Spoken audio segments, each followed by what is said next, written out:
Bonjour à tous. On attaque l'installation du système électrique de ce TRX4. Il te reste de la précédente étape plein de vis dont on ne te parle pas maintenant, ça sera plus tard, mais ça c'est le genre de truc que pareil j'apprécie pas trop sur le kit. Euh, Nous on sait en tant que modiste expérimenté qu'on en aura besoin plus tard ou autre. Un petit jeune, il va douter. Il va être là, il va se demander où est-ce qu'il a oublié de mettre des vis, et pourquoi il l'a pas fait, tout ceci, tout cela.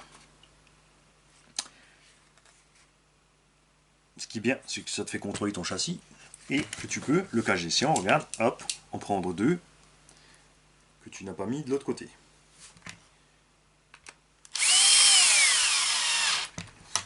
Ça diminue le nombre de vis, mais il t'en reste toujours autant. Et non, je n'ai pas fait ceci exprès, et ça ne sera pas un jeu. J'ai effectivement pas mis les deux vis à l'instant avant, juste ici. Alors, il te faut le sachet avec l'électronique, mais avant toute chose, on te dit de poser ici la boîte de vitesse dans le châssis. Ça se monte presque comme une vraie. Regarde, hop, ça c'est rigolo. Sauf que les vrais sont montés sur Cinablock. J'aurais pu le faire aussi, mais ça aurait impliqué d'avoir des Cinablock aussi, où le moteur va avec dedans. Tout ça, bon, t'as mis à la fesse, c'est pas la question. Et avant de la mettre, on te dit de passer ce câble ici dans ce petit passage de fil. Ça c'est quelque chose par contre qu'ils ont bien solutionné chez Traxxas. Il n'y a pas de câble qui se balade dans la machine quand tout est monté fini. Et tu utilises deux vis de 3x10. Ça va, il en reste.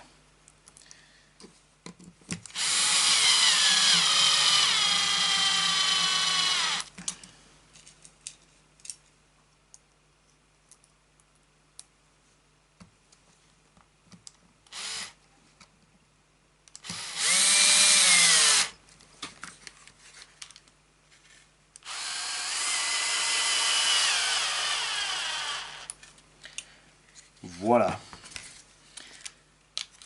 À ce moment-là, tu peux mettre ton châssis vite fait de côté. Et on passe à l'ouverture du forfait. Il faut prévoir évidemment, si tu veux un autre étagement de transmission, d'aller d'abord sur le site Traxxas, de voir ce qu'il te livre avec comme pignon, toutes les possibilités, et le cas échéant de te fournir le bon pignon. Donc là aussi on a quelques vis, on a les vis à tête plate, donc ça va être pour le cerveau. On a un pignon moteur et son petit BTR. Un pignon moteur prévu en axe de 3 à 2 pour ceux qui veulent savoir, qui ont l'intention de mettre du 5 mm. On a des vis qui rentrent donc dans les trous fraisés. On a du 3 par 8 à vue de nez. On a du 3 par 6. On a du 2,5 par 8. On a du 3 par 12, du 3 par 10. Voilà. Donc on a là aussi plein de vis différentes. Et on a une vis 3 par 8 qui a de la loctite dessus. Et un petit BTR qui n'a pas de loctite. Est-ce que c'est une réserve ou autre chose? On ne sait pas encore. Et un petit Riesland. Et un moteur charbon. La blague. Ah, pour ce qui est du rodage, on te parle de ces moteurs charbon de rodage. Pourquoi? Parce que tes charbons sont livrés rectangles. Le rotor, lui, est cylindrique. Tu as donc une surface d'appui ridicule. Et ensuite, en utilisation, tu vas ronger ce balai en cuivre. C'est pour ça que c'est brushed. Brush en anglais c'est un balai. Donc tu vas utiliser le petit contact en cuivre. Il va s'arrondir et ensuite il aura une surface maximum. Et c'est là que ton moteur aura un maximum de performance. Donc deux solutions. Soit pour le roder tu roules cool impact. Soit tu trempes le moteur entier dans l'eau. Comme il est là. Et tu lui mets du jus là-dessus. Pas trop. Tu utilises un vario pour mettre un peu de gaz. Tu le laisses tourner 10 minutes dans l'eau. Tu le ressors de là, tu le sèches tout de suite, ce qui implique d'avoir un compresseur ou un décapeur thermique, quelque chose pour bien le sécher, et tu huiles les bagues avant-arrière en bronze. Donc tu auras rodé les petites bagues en bronze qui sont auto-lubrifiées. L'auto-lubrifiées, pourquoi? Parce qu'une bague en bronze se dégrade avec le frottement sur l'acier, mais le bronze qui reste donc entre l'acier et l'autre partie de bronze va faire tampon. C'est pour ça qu'on appelle ça une bague auto-lubrifiée. Et voilà. Après, comme dit, j'ai jamais vu personne roder une perceuse, pourtant elle marche des décennies et des décennies. J'ai essayé. C'est vrai que quand tu as rodé ton moteur, tu as plus de performance. Certains te disent ça marche 10% mieux. Il ne faut pas exagérer non plus, ça marche sensiblement mieux. Après ça marche peut-être bien à vide, mais avec le véhicule, le poids du véhicule, ça sera vraiment sensible. Et de l'autre côté, si tu roules, tu vas faire la même chose. Tu vas rouler tu vas roder tes charbons. La seule différence, c'est qu'en roulant, tu risques de prendre du sable, des petits déchets et faire des rainures dans tes charbons et donc rediminuer ta surface de contact. D'un autre côté, une fois que tu as rodé et que tu vas rouler, ces petits débris vont passer par là aussi et tu vas en revenir au même. Donc, plus ou moins à la fin, tu es toujours au même point. Ton moteur charbon meurt lâchement, surtout là dans un crawler où tu vas rouler doucement. Donc il a une petite turbine au cul pour se ventiler, mais c'est pas vraiment suffisant. Si tu enlèves la partie des balais et la partie de la turbine, il te reste un rotor ridicule. Il te reste un rotor long comme ça, c'est 3 fois rien. Et une tonne à transporter pour rien non plus. Et ça s'use très vite quand même. Ce genre de moteurs donc sont sertis. Tu peux les démonter, tu peux changer le charbon, mais il faut dessertir, dessouder, machin. Il y a des moteurs peu performants qu'on peut démonter. Tout ce genre d'ennui que tu n'as pas sur un moteur à brushless et en plus qui sera livré sur roulement. Plutôt que ça. Ça va chauffer, ça va consommer, ça va te réduire l'autonomie, ça va mourir. C'est bien pour se lancer, parce que comme le kit coûte déjà relativement cher, au moins tu as déjà ça. Mais nous, on va passer donc sur du brushless. Prévu spécialement pour le crawler, on a quand même évidemment toujours un endroit où l'eau peut arriver, c'est le roulement avant. Tu as quand même un rotor de 5 là-dedans. Tu as une sortie en 3.2 pour s'adapter sur la plupart des crawlers. C'est le combo axe et Tonton nous a pris le 1800 kV. Donc il va vraiment rouler cool. Après, entre le 1800 et le 2000 kV, avec ce stade de démultiplication, ouais, je crois que tu sens plus trop grand chose, surtout qu'avec ce combo axe, j'ai essayé. Tu peux crapahuter en deuxième, comme si tu étais en première avec un moteur charbon. Boîte radio, classique Traxxas, tu passes tes fils. Tu fermes le machin et c'est jamais étanche. Et le truc le plus naze de tout ce kit, c'est le patin de montage moteur et la corne de servo plastique. Dans un crawler, on force sur direction, surtout quand il fait bloquer, donc la corne meurt rapidement. Ça n'a rien à faire dans un crawler. Tout comme le servo d'origine qui est fait 9 kg. Ils ont mis un servo de 9 kg dans un crawler de 4,5 kg, 5 fini équipé avec les options, qui force avec une direction bloquée. Nul. Il existe des servos option Traxxas de couleur rouge ou bleue avec des prix démentiels. 130, 160 € le servo. Je sais pas ce qui leur est passé par la tête parce que tu vas pas me dire que personne de chez eux n'est allé voir sur AliExpress le prix d'un servo de 20 ou 30 ou 40 kg. On s'en tire en moyenne. Tu vois, Tonton, il a pris celui-ci pour tester. Donc SPT. 35 kg sous 6 volts. Moteur standard. C'est pas un coreless, c'est pas un brushless, c'est rien. Mais ça suffira largement là-dessus. Il est réglable de 180 à 120 degrés. Fera largement le boulot. Si tu prends un servo bien sûr assez balèze comme ça, 35, 40, 60 kg, pour lui ça va être la promenade de santé dans un engin pareil, il risque pas de mourir. T'as pas besoin non plus d'un brushless avec un qui soit hyper méga rapide pour tourner vite fait, pas besoin. Donc, moteur.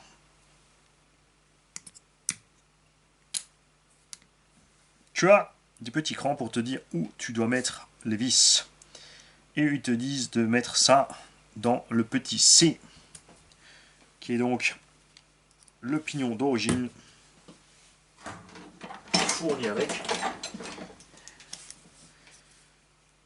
qui est donc un 11 dents. On va essayer ça, câble sortir par en haut. Sur ce combo axe, il faut évidemment souder, le moteur au vario pour une liaison maximum, pour pas avoir d'oxydation, de risque de faux contact ou n'importe quoi. Il faut pas non plus mettre la vis dans n'importe quoi. Donc la vis dans le C. Mani, il est parti pour mettre un pignon de 21. Case. Ça, c'est l'avantage, effectivement, de la boîte de réduction, c'est que tu peux, justement, précisément, avoir un crawler qui va quand même vite sur les petits chemins. Le patin est en plastique, donc tu peux pas serrer trop fort parce que tu l'écrabouilles. Au bout d'un moment, ça risque de bouger un petit peu. Bon, après, ça va, c'est un crawler. Il y a une grosse démultiplication, mais on finira quand même par avoir de l'effort là-dessus. Faut pas se leurrer. Petit pignon, petit BTR avec la loctite. Chez Traxxas, souvent le pignon est monté à l'envers. Enfin, à l'envers, pas de sens défini de pignon à la base, mais bon. BTR vers l'avant. Donc selon les moteurs que tu mets à l'intérieur de ton véhicule, tu ne pourras pas le mettre comme tu veux. Là, tu ne serres pas encore fort. Tu vas juste en contact que le pignon il se bazarde pas. Voilà. Qu'il ne se balade pas quand tu veux le monter. Parce qu'il faudra évidemment l'aligner sur la couronne au moment de le mettre dedans. Tu prends ton châssis. Et tu te poses. Donc le moteur ici, il est juste glissé dedans. Avec deux petites pattes. Tu vois.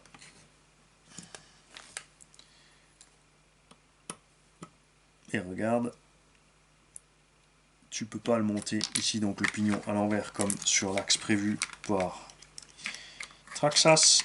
Celui-ci, tu peux le monter heureusement de l'autre sens. S'il y a des axes moteurs qui sont trop courts, tu ne peux pas inverser le pignon, du coup tu ne peux pas monter le moteur dans le véhicule. Ce qui est nul aussi, c'est qu'il faut atteindre ici chaque fois cet étage-là pour réussir à régler ton slipper. Ça c'est nul. Il faut mettre le cache dessus pour bloquer le tout en place. Donc tu ne peux pas contrôler ton entre-dents comme ça facilement. Ça, c'est nul. Ce coup-là, ils n'ont pas assuré, je trouve. Tu vois, c'est que quand tout est en place que c'est dedans. Après, évidemment, tu vas me dire, tu as les dents, c'est pas censé bouger. Mais moi, j'aime bien quand même pouvoir vérifier avant. Après, je suis pas un grand fan de toute façon des pignons moteurs à monter bloqués avec un truc. Je préfère monter mon entre-dents moi-même. Après, comme ils utilisent de l'acier frité, ça s'adapte quand même très vite, même sur une couronne métallique. Ça arrive des fois sur le X-Max, certains étagements de pignon, tu es un peu trop serré au début, ça sifflote un peu, ça fait... tu fais quelques centaines de mètres, c'est réglé, ça sifflote plus. Voilà, ton petit truc est monté. Ensuite, on passe à la boîte radio. Donc en temps normal, ici, tu n'as pas le Vario qui se balade avec.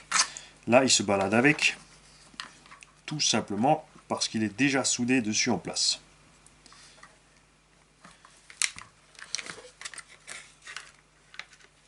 Alors, est-ce que par hasard, une des vis correspondrait... Kékette.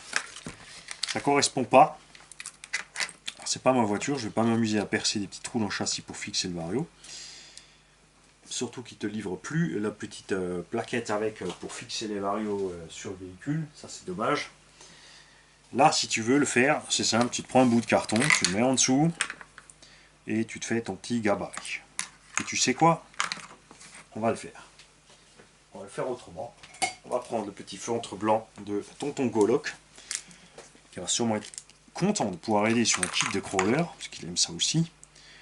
On va se faire tout simplement 4 belles traces de peinture. Regarde. Et on va poser ça sur le châssis avant que ça sèche. On va s'aligner sur un côté, on va le mettre droit. On va être aussi sur, comme il y a des rainures, sur les rainures. Voilà. Et on arrive tout droit. Et voici que tu as tes traces. On va pas les essuyer sur le châssis. Hein. Ensuite, tu prends un fourret. Tu mets une vis de 3. Alors attention, nous allons vérifier. Est-ce que ce Vario... Wow! C'est même pas des vis de 3, c'est des vis de 2. Qu'est-ce qu'ils ont fourni dans la boîte? Ça se trouve, moi je te dis des bêtises depuis tout à l'heure. Non, il n'y a plus rien. On va vérifier la boîte du Vario. checkette. Il fait la boîte du moteur, des fois que j'ai inversé les tiroirs. Checkette aussi. Tiens, on va se mettre tous les petits rails de l'autre côté. Ok.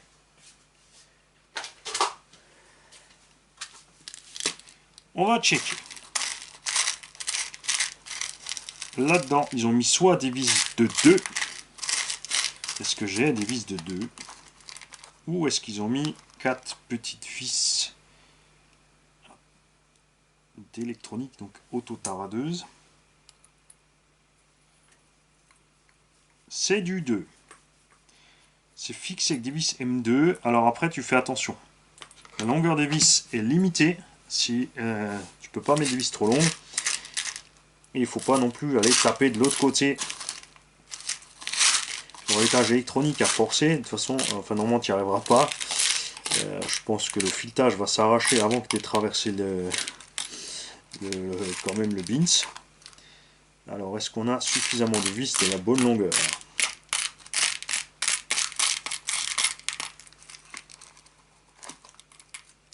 Après, il n'y aura pas d'effort dessus, donc 2 vis suffiront.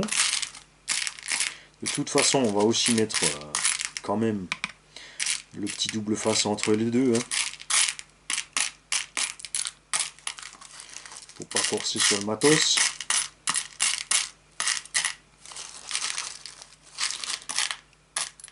Bon, il faut mettre ces deux là. On verra déjà pour la suite. Donc si tu mets une vis de 3, tu perces à 3,2, toujours un petit peu plus grand, au maximum de 3,5, parce qu'après il faut voir aussi avec la taille de la vis, tu ne veux pas faire ce que tu veux non plus. Comme les têtes de vis sont petites, tu vois, si tu forces trop grand, et ben la tête va traverser.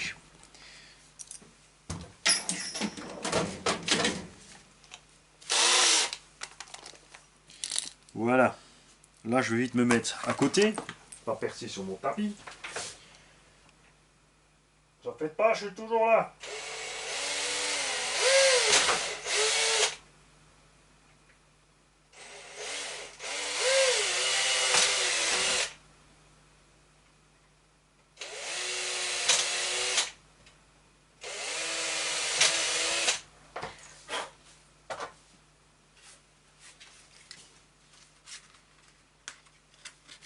Quand tu as percé, tu bavures tes trous. Ou pas. Ça dépend de chacun. Chacun fait ce qu'il veut. Sûr, après, si c'est pour rouler au crawler dans la boue, la caillasse, machin, tu t'en fiches. Si t'es difficile, ou que c'est pas ta voiture, comme c'est le cas ici, tes bavures un minimum.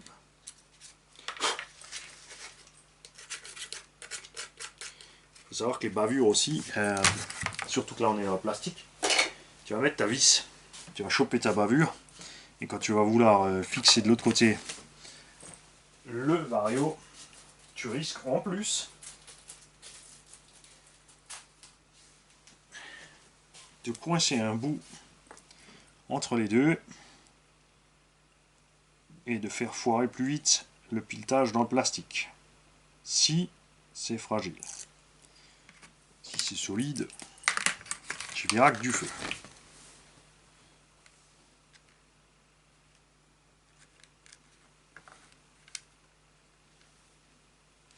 Alors on va faire mollo. Je ne sais pas si mes vis sont à la bonne longueur.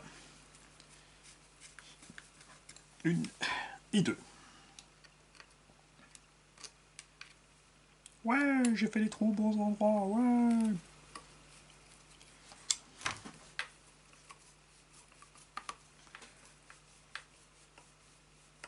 Là, tu vois, on arrive au serrage longtemps avant que le vario soit collé au châssis. Ces vis sont donc trop longues.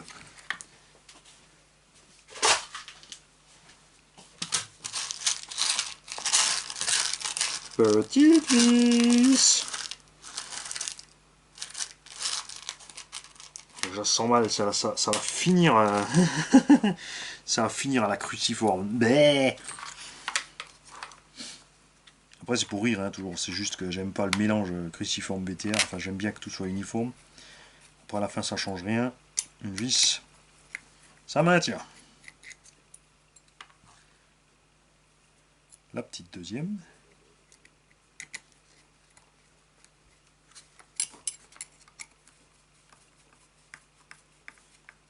Et coucou ma puce. Mani il est content parce que sa chérie elle se met derrière sur son petit fauteuil avec son petit thé. Et comme ça elle peut se foutre de ma gueule. Parce que vous êtes en train de rigoler de l'autre côté de la caméra. Ah, il a mis la mauvaise vis. Et elle va le faire en live. Hein? Pourquoi tu rigoles déjà? J'attends la mauvaise vis. Ça t'est. Ok, bouton on-off, on verra à la fin où on va le mettre. Selon ce qui est monté sur le châssis, on le mettra proprement quelque part.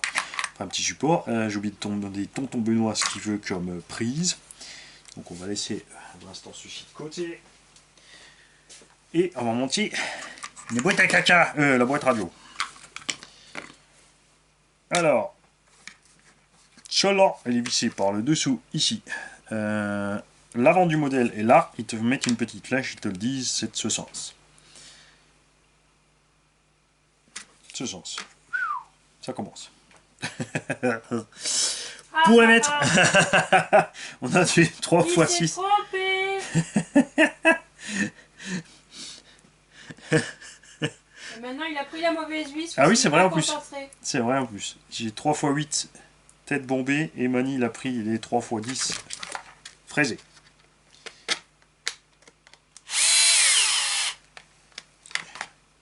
Une et deux.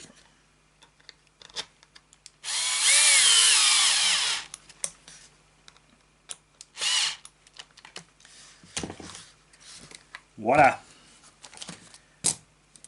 Tu montes le cerveau de direction sur l'avant avec le pignon côté droit. Normalement.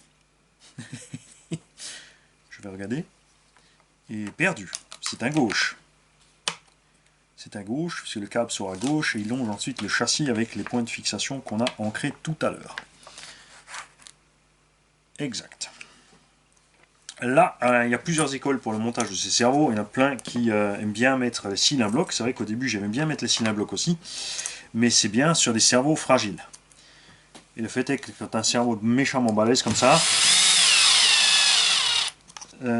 quand tu mets les cils à bloc, ça sert à rien. Ça va secouer dans tous les sens. Ils vont s'abîmer.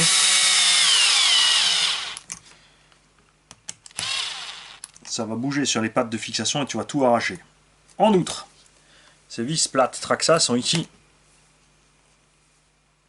un système de récupération automatique quand elles tombent.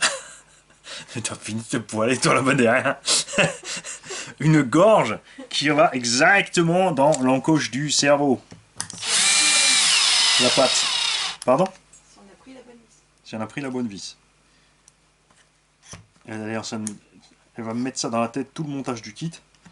Et à la fin, je vais vraiment mettre les mauvais. Voilà. Le câble du cerveau. Ça aussi, si tu achètes un cerveau par après, t'as pas forcément la bonne longueur de câble du cerveau. Faut donc aussi, quand tu fais ce genre de montage, te prévoir tout de suite, le cas échéant, si tu trouves la longueur du câble fournie avec le cerveau, parce que ça, c'est encore une autre paire de manches, donc des rallonges. Tu vois, là, on est trop court, donc après, il existe des rallonges de différentes longueurs. Donc, il faudrait voir sur le site si tu trouves la longueur. Il faudrait trouver sur le site Traxxas la longueur du câble d'origine, t'en sais rien. Donc, je te conseille d'aller sur AliExpress, tu prends 5 rallonges d'office, des courtes et 5 longues. Profites-en pour te prendre aussi des Y et des triplettes et ce que tu veux, si tu comptes évidemment monter de l'éclairage, de la lumière, un treuil et tout ce qu'il faut là-dessus. Un treuil, j'allais dire un seuil. Un seuil en alsacien, c'est un cochon. Un traxeuil, c'est un sale cochon. C'est Mani quand il joue dans la boue. Et ensuite, nous allons donc récupérer dans le sachet ce qu'on nous a mis de côté tout à l'heure. Si ça y est encore. Hop, ouais. Le support des micro-cerveaux. Donc théoriquement, cet épisode devait plus être trop long. Maintenant que ma chérie est arrivée, je sens que je vais faire n'importe quoi. Je vais repartir. Non, reste avec nous. Mais j'aime bien quand elle me déconcentre. Alors, là, on te parle des deux micro-cerveaux qui restent. Tu fais donc attention, c'est écrit dessus. T-lock pour front et T-lock pour rear cerveau. Tu détortillonnes ton câble. Parce qu'on n'est pas ici chez les filles en train de faire des petits paquets pour Noël. C'est l'inverse. Nous, on déballe le paquet. Pas de commentaires sur le déballage de paquets. Alors, front, il est bien dans le bon sens ce coup-ci, contrairement au shift cerveau. À moins que tonton Benoît avait déjà joué avec le cerveau de shift. Et rear, parce que tu as le dessin précis de où doivent être les cornes. Si elles n'y sont pas, tu fais comme ce qu'on a fait pour le shift. Tu branches ton récepteur, tu mets tes prises de cerveau aux bons endroits et tu démarres la bestiole pour mettre tes cerveaux aux bons endroits. Te disent bien de monter ce passe-fil ici vers le bas et d'avoir donc une corne de cerveau vers l'arrière et une vers l'avant. Là, tu utilises les petites 3x8 qui t'ont fourni avec.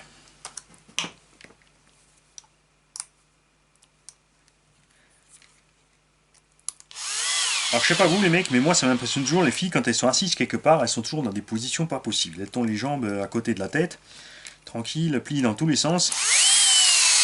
Et nous, on n'y arrive pas. Et puis même si on y arrive, il y a de fortes chances qu'on soit obligé de nous évacuer avec toute la chaise dans la position où on était.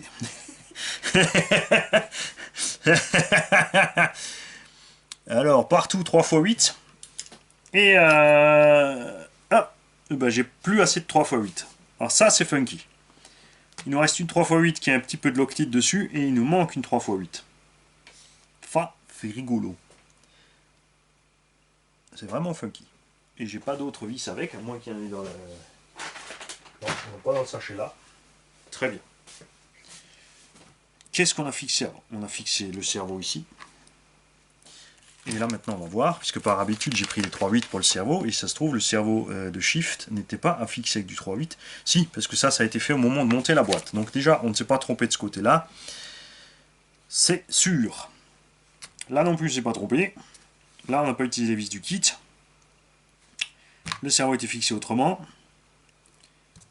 Les vis du cache, on check, on check, on check. Après moi j'ai plein de vis donc je peux en mettre d'autres, mais c'est pas la question. Les vis du cache aussi étaient des 3x8. J'ai donc bien utilisé toutes mes vis de 3x8, sauf celle qui a de la loctite. Alors on va laisser celle avec la loctite de côté. On va prendre deux vis de 3x10, parce que les puits sont assez longs, ça ne dérangera pas du tout.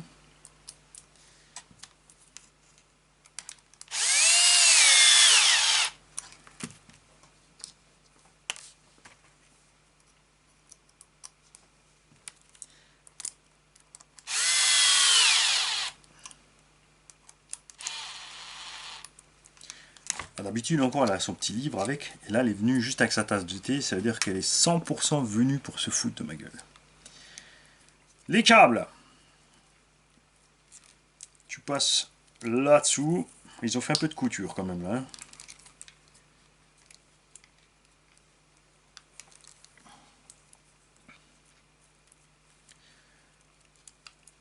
Tu passes dessous, tu fais gaffe, ils ont mis des petits bouts ici sur ces câbles en plus. Je ne sais pas si c'est de la ferrite ou un petit réducteur de tension pour éviter de flinguer les cerveaux, puisque les premiers micro-cerveaux Traxxas avaient de gros soucis avec les tensions. Ils mouraient très vite. Et ces petits bouts de... En plus là, tu dois bien ici les mettre à l'intérieur. Avant de poser tout le système en place. Donc tout le système principal a aussi que deux vis de fixation qui sont aussi en 3x8. Et je viens de trouver la solution pour l'histoire des vis.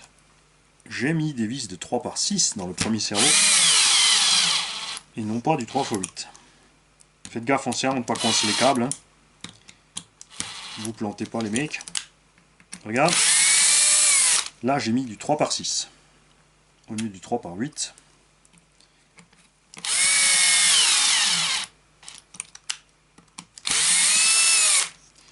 Et là, le compte est bon. C'était quel jeu ça? Déchiffrer des lettres. Voilà, tu te retrouves donc avec ton petit... Déchiffrer des vis, ouais. Tu te retrouves avec 1, 2, 3, 4, 5 câbles. Et là, tu peux faire des rastas. Prochaine étape. On va le faire sur la prochaine vidéo. On va vous expliquer les branchements. Et on va revenir un petit mot aussi. Parce que bon, il y a juste les branchements à faire. Sur la taille des vis dans les bons trous. Non, pas sur les vis. On fera un petit retour sur les réglages possibles de la TQI à ce moment-là.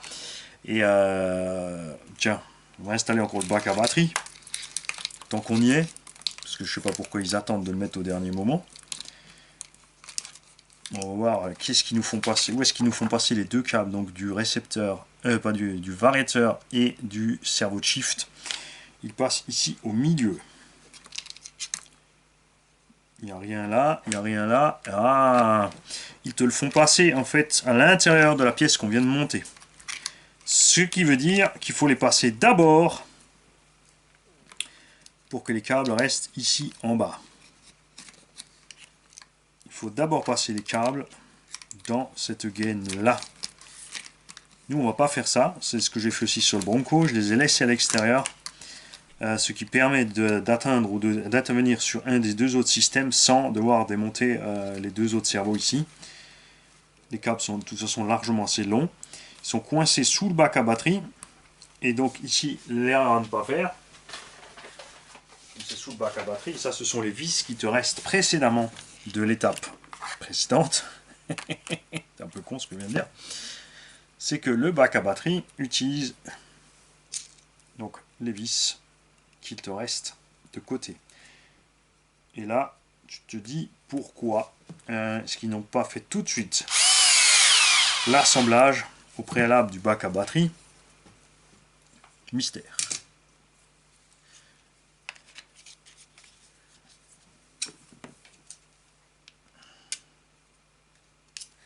Donc ça nous fait utiliser les deux vis de 3x12 qui restaient de l'étape précédente.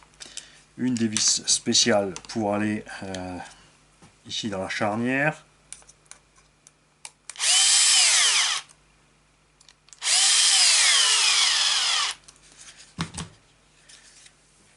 L'autre vis spéciale qui va ici dans la pièce qui tourne, qui rotationne.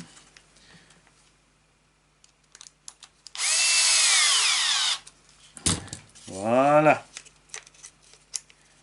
Et tout ceci ensuite est monté avec deux vis avant sur la boîte et deux vis sous le dessous. Attention, il faut passer le bac à batterie dessous.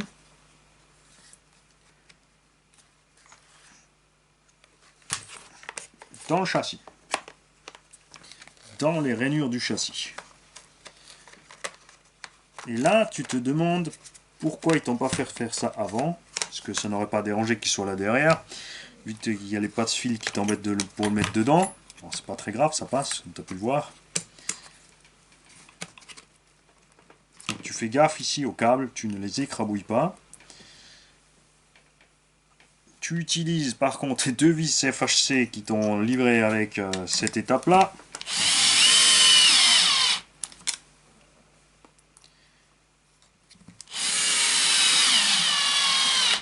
Et les deux vis.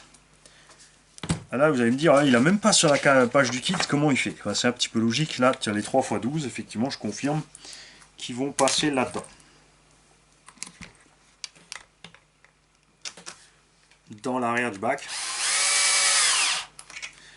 Pour finir de tenir les pare-boues arrière aussi. Voilà. Tout simplement. Alors, ce qu'on va faire ici aussi, c'est checker que les câbles ne sont pas coincés, que ça va pas dur. Je suis vraiment pas fan quand les câbles sont écrabouillés sous une pièce comme ça.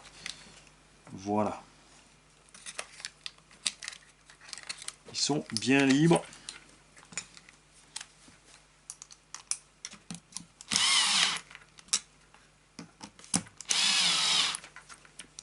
Sors de là.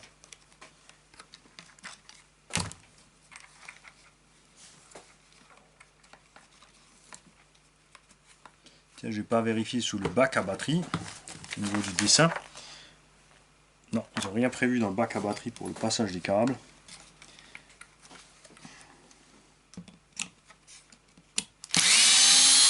Je vais te les renlever de là. Ça me convient pas.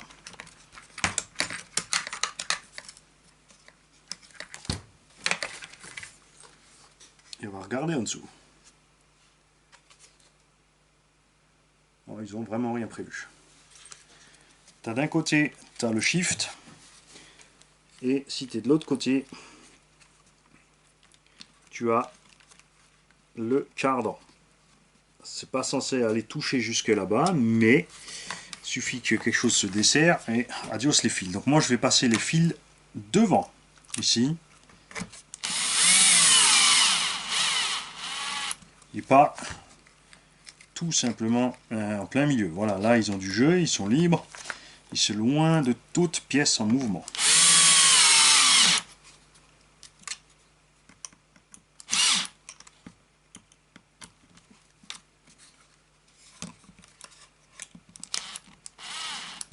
Voilà, les câbles sont libres, tu vois, il y a du mouvement. Et on va donc pouvoir tous tranquillement les passer là-dessous.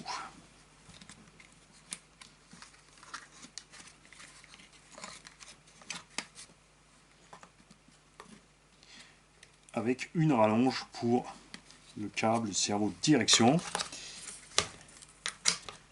Prochain épisode, donc les branchements et les tests préliminaires des shifts et les possibilités de réglage. Mais ça sera après le repas. Maintenant, il fait faim. Je vous laisse les gars. Salut et bonne journée. Bonne soirée, bon après-midi, bonne nuit, bon week-end.